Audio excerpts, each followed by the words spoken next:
నా పేరు మురళీధర్ రావు అండి. బేసిక్గా నేను ఐటీ ఎంప్లాయీ. 2018 వరకు ఐటీ ఇండస్ట్రీలో పనిచేశాను. డెలాయిట్లో చేశాను లాస్ట్. దాని తర్వాత ఒక 7 acres ల్యాండ్ తీసుకొని లీజ్కి తీసుకొని ఫార్మింగ్ చేశాను. But that was utter failure. దాని తర్వాత ఏదో రకంగా ఫార్మింగ్లోనే ఉండాలి అనే ఉద్దేశంతో ఫార్మర్స్తో కనెక్టెడ్గా ఉన్నాను. లాస్ట్ 15 years నుంచి అన్యూజ్డ్గా పడుంది. సో మేము టేకప్ చేసిన తర్వాత complete land every inch of land యూటిలైజేషన్లోకి తేవాలని చెప్పి అనుకున్నాం ఒకటి. రెండోది ఆల్ క్రాప్స్, మోనోక్రాపింగ్ కాకుండా అన్ని క్రాప్స్ ఉండాలి, అదొక కాన్సెప్ట్. లైఫ్ స్టాక్లో మళ్ళీ పౌల్ట్రీ అనుకోండి, డైరీ అనుకోండి, ఫిషరీస్ అనుకోండి, ఇవన్నీ స్టార్ట్ చేస్తున్నాం మేము. ఫిషరీస్ ఇంకా స్టార్ట్ అవ్వలేదు, టైం పడుతుంది కాస్త. సో అది ఒకటి. అండ్ దెన్ ప్లాంటేషన్లో వచ్చి రైస్ ఉంది మనది, పల్సెస్ ఉన్నాయి, ఆయిల్ సీడ్స్, అండ్ దెన్ ఫ్రూట్స్లో బనానా, పపాయ, ఫిగ్, అండ్ మనకి ఇంకొన్ని కమర్షియల్ క్రాప్స్లోకి వస్తే జింజర్ అండ్ టర్మరిక్, ఈ రెండు కూడా ప్లాంటేషన్ అయ్యింది మనది. అంటే మనకి ఓవరాల్గా ఎకరం పసుపు పండిస్తే ఓన్లీ పసుపే వస్తుంది, కానీ మన ఎకరంలో ఒక ఎకరంలో ఎంత పసుపు వస్తుంది అంత పసుపు ప్లస్ వాటి అడిషనల్గా మనకి పపాయ కూడా వస్తుంది, మునగ కూడా వస్తుంది, బనానా కూడా వస్తుంది. సో ఒకే 1 acreలో 4 different క్రాప్స్ది మనము ఈల్డ్ తీసుకుంటున్నాము. నాకు అగ్రికల్చర్ అంటే చిన్నప్పటి నుంచి ఇంట్రెస్ట్. సో చిన్నప్పటి నుంచి కూడా నేను అగ్రికల్చర్ చేయాలనే ఉంది. సో ఆ రైట్ టైం ఆపర్చునిటీ వచ్చింది, టేకప్ చేశాను, అండ్ దెన్ అదే డైరెక్షన్లో వెళ్తున్నాను. సరే, 18 acresలో మనకి ఒక పర్టికులర్ 1 acre కంప్లీట్గా జింజర్ వేసాము అన్నట్టు ఏం లేదు. ఓవరాల్గా మన దగ్గర రైస్ 2 acres వేసాము, దట్ ఈస్ మోనోక్రాప్. 2 acresలో కంప్లీట్గా రైస్ తప్ప వేరేదేం లేదు. అండ్ దాని తర్వాత పల్సెస్లో కందిపప్పు వేసాము, పెసర్లు వేసాము. కందిపప్పు వెంబడ కంప్లీట్గా ఒక 2 acres నువ్వులు వేసాము, ఒక 1 acre పసుపు, ఒక 1 acre జింజర్ వేసాం. సో ఇవి and then Palekar 5 layer method లాగా 5 crops ఇంటిగ్రేట్ చేసేసాము. పప్పాయ, బనానా, మునగ, పసుపు, అల్లం, ఈ 5 crops ఒక ఎకర్లో కంప్లీట్గా వేసాము. అండ్ దెన్ రైస్లో కూడా మనము నారాయణ కామిని అని నేటివ్ వెరైటీ తీసుకుని అది వేసాం మనము. It's a good yielding variety. And then nutritional values కూడా చాలా హై అందులో, ఎస్పెషల్లీ మజిల్ హెల్త్కి, బోన్ హెల్త్కి చాలా మంచిది అది. And then poultry just start చేసాం మేము. సో ఇంకా అపార్ట్ ఫ్రమ్ ఫార్మింగ్, ఇది ఇప్పుడు అనుకున్నంత ఓన్లీ ఎక్స్క్లూజివ్ ఫార్మింగ్, కానీ అపార్ట్ ఫ్రమ్ ఫార్మింగ్ మనది ఏంటంటే ఫార్మ్ ఎడ్యుకేషన్ అనేది ఇంకో కాన్సెప్ట్ అనమాట. వ్యవసాయ అనుబంధంగా ఇంకా ఫర్దర్గా మనం పౌల్ట్రీ స్టార్ట్ చేసుకున్నాము, డైరీ స్టార్ట్ చేసుకున్నాము. డైరీలో మనము నేటివ్ కౌ బ్రీడ్, రతి బ్రీడ్ కౌ తీసుకుని వచ్చాము. అదే స్టిల్ 1-2 months అవుతుంది తీసుకొచ్చి. అండ్ దెన్ కోళ్ళు తీసుకొచ్చాము, నాటు కోళ్ళు లోకల్ 15 తీసుకొచ్చాము యాక్చువల్గా. సో 2 ఆల్రెడీ కుక్కలు తిన్నాయి, ల్యాక్ ఆఫ్ ఎక్స్పీరియన్స్.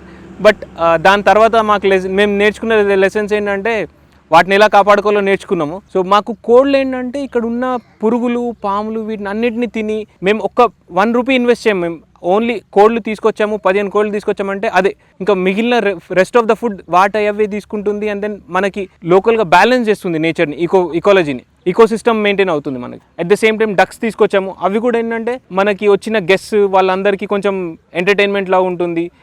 ఇంకో 6 monthsలో 3 times 4 times అయిపోతాయి నాకు తెలిసి, మల్టిప్లై అయిపోతాయి కంప్లీట్గా. సో అది ఒక type of revenue generation for us. Apart from farming చూసుకుంటే ఇంకా ఏంటంటే ఫార్మింగ్ ఈజ్ చాలా అన్సర్టైన్ ఇండస్ట్రీ, ఫార్మింగ్ ఇండస్ట్రీ అనేది. సో దీన్ని స్టేబుల్ చేయాలి, దీన్ని సస్టైనబుల్ మోడల్ చేయాలి అంటే we should had something or the other. That is where agri tourism అనే కాన్సెప్ట్ కూడా ఇందులో యాడ్ చేసుకున్నాము. Where farm education, farm visits, farm stays, ఇవన్నీ కూడా ప్లాన్ చేసామన్నమాట. ఫార్మ్ విజిట్స్కి వచ్చి 2 concepts ఉన్నాయి ఇక్కడ. జస్ట్ ఎంటర్టైన్మెంట్ పర్పస్ వచ్చే వాళ్ళు ఉన్నారు, at the same time farming అంటే ఫార్మింగ్ ఎంతూజియాస్ట్ ఉంటారు, వాళ్ళు వస్తున్నారు. అండ్ దెన్ ఎడ్యుకేషన్ సైడ్ చూసుకుంటే స్కూల్ పిల్లలు వాళ్ళకు ఒక అవగాహన కోసం కూడా వర్క్ అవుతుంది ఇది. ఈరోజు స్కూల్ పిల్లల్లో ఎవరిని అడిగినా కానీ ఏమవుతావు పెద్దగా అయినాక అంటే వాళ్ళు ఒకే మాట అంటారు, doctor, engineer. So apart from that there is no other profession అనే ఫీలింగ్ వాళ్ళది. వాళ్ళ పేరెంట్స్ అలాగే పెంచుతున్నారు, వాళ్ళు అలాగే పెరుగుతున్నారు. కానీ ఫార్మింగ్ అనేది కూడా ఒక ప్రొఫెషన్ ఉంది, ఇట్స్ ఎ నోబుల్ ప్రొఫెషన్ అని చెప్పడానికి ఇది ఇంకొక వే ఆఫ్ టెల్లింగ్ పీపుల్ అనమాట. సో ఈరోజు వచ్చిన స్టూడెంట్స్ కూడా చాలామంది ఫార్మింగ్ సైడ్ ఇంట్రెస్ట్ ఉన్న వాళ్ళు వచ్చారు, చాలా బాగా చేశారు ఈరోజు. బీఎస్సీ, బీటెక్, డిప్లొమా అగ్రికల్చర్ స్టూడెంట్స్కి ఇక్కడ ఒక లైవ్ ఎక్స్పీరియన్స్.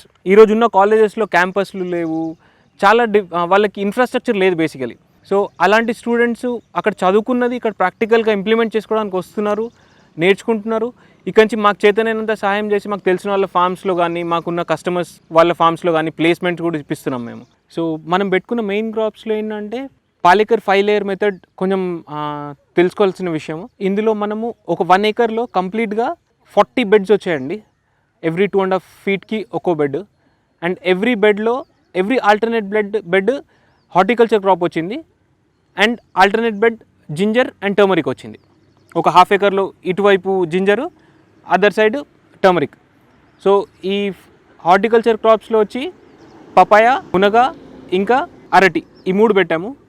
అండ్ అన్నీ దేశీ వెరైటీసే. IBP9 పపాయలో పెట్టాము. అండ్ దెన్ అరటిలో రెడ్ చక్కెరకేళి పెట్టాము. మునగ నాటు వెరైటీ మునగ పెట్టాము. కటింగ్స్ పెట్టాము, మేము సాప్లింగ్స్ తెచ్చుకోలేదు. ఇంట్లో ఉన్న చెట్టు నుంచి కటింగ్స్ తెచ్చి పెట్టుకున్నాము. సో అక్కడ కాస్టింగ్ వైజ్ పెద్దగా ఏం అవ్వలేదు.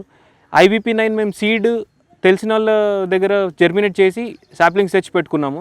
నాటు వెరైటీ బనానా వచ్చి రావులపాలెం నుంచి ఒక ఫార్మర్ దగ్గర తీసుకొచ్చాము. ఆర్గానిక్గా పండిస్తారు ఆయన, రెడ్ చక్కెరకేళి. అది తెచ్చి వేసుకున్నాము. 15 రూపీస్ పర్ సాప్లింగ్ పడింది మాకు. ఈచ్ దుంప అరటిది. అండ్ పపాయాకి మనకు సాప్లింగ్ రెడీ చేయడానికి ఒక 3 రూపీస్ పర్ ప్లాంట్ ఖర్చు అయింది మనకి. అన్ని హార్టికల్చర్ ప్లాంట్స్ 6 ఫీట్ డిస్టెన్స్లో పెట్టాము ఇన్ ఆల్ డైరెక్షన్స్. ఇనిషియల్గా ఒక్క ఎకరంకి ప్లాన్ చేసుకోవడానికి 1000 రూపీస్ ఫస్ట్ బ్లేడ్ కొట్టడానికి డోజర్తో మొత్తం ల్యాండ్ లెవెల్ చేసుకున్నాము. దాని తర్వాత కల్టివేటర్కి ఒక 1000 రూపీస్ పర్ ఏకర్, అది 1000 రూపీస్, 2000 రూపీస్ అక్కడికి అయింది. అండ్ దెన్ రేస్డ్ బెడ్స్ కోసము ఒక 1500 పట్టింది మాకు 1 ఏకర్కి. దాని తర్వాత ల్యాండ్ ప్రిపరేషన్ వైజ్ వెళ్ళిపోయాము. కానీ మల్చింగ్ షీట్ వేద్దాం అనుకుంటే అది ప్లాస్టిక్ అని చెప్పి దాన్ని అవాయిడ్ చేయాలి. అంటే అఫ్కోర్స్ వీడ్స్ చాలా ప్రాబ్లం ఉంటుంది, కానీ మేము ప్లాస్టిక్ వద్దు అని చెప్పి మేము అది కూడా చేయలేదు. అయినంత వరకు మేము న్యాచురల్గానే వెళ్దామని చెప్పి పశువుల ఎరువు లాంటిది ఫామ్లోంచి ప్రొడ్యూస్ చేసింది మాత్రమే యూజ్ చేయాలన్నట్టు మేము cow dung, form yard manure కూడా ఏం బయట నుంచి తీసుకుని రాలేదు. ఇప్పుడు మనకి యానిమల్స్ వచ్చినాయి. నెక్స్ట్ సీజన్కి మనకి మన ఓన్ మాన్యూర్ ఉంటుంది. ఓవరాల్గా 3500 వరకు మనకి ల్యాండ్ ప్రిపరేషన్ వర్క్ అయింది. ప్లాంటేషన్కి వచ్చి ఒక 5000 వరకు ప్లాంటేషన్ అయిందండి horticulture crops. Turmeric and ginger వచ్చి 80 రూపీస్ పర్ కేజీ పడింది మనకి. 400 కేజీస్ టర్మరిక్, 400 కేజీస్ జింజర్. ఒక ఎకరానికి హాఫ్ ఎకరం అన్నట్టు వేసుకున్నాము. సో మనకి 9th మంత్ నుంచి banana and papaya fruiting and flowering వస్తుంది. మునగ వచ్చి మనము we can think like day 1 నుంచి మనకి ఎప్పటి నుంచి అయితే లీఫ్ వచ్చిందో లీఫ్ మనము డైలీ ఫుడ్కి వాడతాము. అండ్ దెన్ లీఫ్ కూడా సేల్ అవుతుంది, లీఫ్ పౌడర్ కూడా చేసుకోవచ్చు. అండ్ దెన్ 6 మంత్స్లో అది కూడా మనకి ఫ్రూటింగ్ స్టేజ్కి వచ్చేస్తుంది మన నాటు వెరైటీ. సో రెవెన్యూ జనరేషన్ మనకి 6 మంత్స్ నుంచి స్టార్ట్ అవుతుందండి రెవెన్యూ జనరేషన్. ఓన్లీ అగ్రికల్చర్ చూసుకుంటే అంత 50-50 ఛాన్సే ఉంటుంది. బట్ ఇంటిగ్రేటెడ్ ఫార్మింగ్ కాబట్టి యానిమల్స్ ఉన్నాయి. సో ఇప్పుడు నేను ప్లాన్ చేసుకున్న యానిమల్స్ అన్నీ 6 మంత్స్లో అన్నీ మల్టిప్లై అవ్వడం స్టార్ట్ అవుతాయి. అండ్ దెన్ నాకు ఆఫ్టర్ 6 మంత్స్ నా ఎక్స్పెన్సెస్ ఏవైతే ఉన్నాయో మిల్క్ నుంచి వెళ్ళిపోతుంది, ఆవుల దగ్గర నుంచి వచ్చే మిల్క్. ఫామ్లో ల్యాండ్ కొన్ని ఎక్స్పెన్సెస్ అన్నీ చికెన్ నుంచి, డక్ నుంచి వెళ్ళిపోతాయి. సో ఇలాగ ప్లాన్ చేసుకున్నాం అనమాట బేసికలీ. సో ఎవ్రీ ఎక్స్పెన్స్ ఒక ఎక్స్పెన్స్ ఉందంటే ఆ ఎక్స్పెన్స్కి ఏంటైతే మనం ఎర్న్ చేయాలి అకార్డింగ్లీ ప్లాన్ చేసుకునే మేము యానిమల్స్ కానీ ఇవన్నీ తీసుకుని వచ్చామన్నమాట. ఇప్పుడు ఫార్మింగ్లో చూసుకుంటే మనకి మేజర్గా కోస్టల్ డిస్ట్రిక్ట్స్ తీసుకుంటే కంప్లీట్గా రైసే వేస్తారు. అండ్ వాళ్ళు తరతరాల నుంచి అదే నడుస్తుంది. వాళ్ళు ఇంకా వేరే దానికి వెళ్ళరు అనమాట. సో ఒక్కసారి వరద వచ్చిందంటే అంతా వెళ్ళిపోతుంది. బట్ ఒక్క దాని మీద డిపెండ్ అయ్యంటే ఆల్ ఎగ్స్ ఇన్ 1 బాస్కెట్ లాగా కాకుండా మల్టిపుల్ ప్లేసెస్లో ఇన్వెస్ట్ చేస్తున్నాం మనం. ఒకటి అగ్రికల్చర్ అనుకోండి, యానిమల్ హస్బెండరీ అనుకోండి, పౌల్ట్రీ అనుకోండి. సో ఇలాగా సింగిల్ పాయింట్ ఆఫ్ ఫెయిలియర్ లేకుండా చూసుకోవడం అనమాట బేసికలీ. మార్కెట్ ఇప్పుడు ఒక ఊర్లో అందరూ వరి వేస్తారు, అందరూ కొనడానికి కస్టమర్స్ కూడా లేరు. వరి ఓవర్ ప్రొడక్షన్ మనది. అపార్ట్ ఫ్రమ్ దట్ మనం వెజిటబుల్స్ చూసుకుంటే ఇప్పుడు చికెన్ కోడ్లు చూసుకున్నారు అనుకోండి, మేకలు చూసుకున్నారు అనుకోండి, వీకెండ్ వచ్చిందంటే మహారాష్ట్ర నుంచి 10-15 ట్రక్కులు మేకలు వస్తాయి. ఇక్కడ మనం పెంచలేక కాదు కదా. సో ఏంటంటే డిఫరెంట్గా థింక్ చేయట్లేదు అంతే. ఒక్కసారి మనం డిఫరెంట్గా థింక్ చేసి అన్నీ ఒక ఫామ్లో అన్నీ దొరికినప్పుడు మన కస్టమర్స్ అందరు మన దగ్గరికి వస్తారు, వేరే స్టేట్కి వెళ్ళకుండా. ఇప్పుడు ఆర్గానిక్ ఫార్మింగ్లో చూసుకుంటే బనానాస్ బెంగళూరు నుంచి వస్తాయి, లేకపోతే రావులపాలెం నుంచి వస్తాయి. కానీ మనకు లోకల్గా పండే బనానా లేదు. సో లోకల్గా పండినప్పుడు ఇక్కడ పండితే ఇక్కడ తీసుకుంటారు, కానీ పండించట్లేదు కదా. మనం ఉట్టి అందరూ వరి అంటున్నారు. ఇప్పుడు అందరూ ఒకే ఫామ్, నా దగ్గర అన్ని వెరైటీస్ ఉంటే నా దగ్గరికి వచ్చి తీసుకుని వెళ్తారు. 10 షాపులకి వెళ్ళి 10 తీసుకోవాల్సిన అవసరం లేదు కదా. సో అలాగా ఇప్పుడు నాకు కొంతమంది ఆర్గానిక్ పర్చేస్ చేసేవాళ్ళు బల్క్ సప్లైస్ ఉన్నారు, వాళ్ళతో అసోసియేట్ అయ్యాం మేము. వాళ్ళు ఏంటంటే మాకు ఈ వెరైటీస్ కావాలి అని అంటారు. అంటే వాళ్ళకి కావాల్సిన వెరైటీస్ అని మనమే పండించి ఇస్తున్నాం అనమాట. సో ఆ రకంగా మనకు వచ్చి ఫామ్ పిక్ చేసుకుంటారు, మనకు అక్కడ లాజిస్టిక్స్ కూడా, మనం ఓన్లీ ప్రొడక్షన్ మీద ఫోకస్ అనమాట. ప్రతి ఒక్కటి ప్రొడక్షన్ నేనే చేస్తాను, లాజిస్టిక్స్ నేనే చేస్తాను, మార్కెటింగ్ నేనే చేసుకుంటాను, సేల్స్ నేనే చేసుకుంటాను అంటే కాదు. మా ఫోకస్ కంప్లీట్ ప్రొడక్షనే.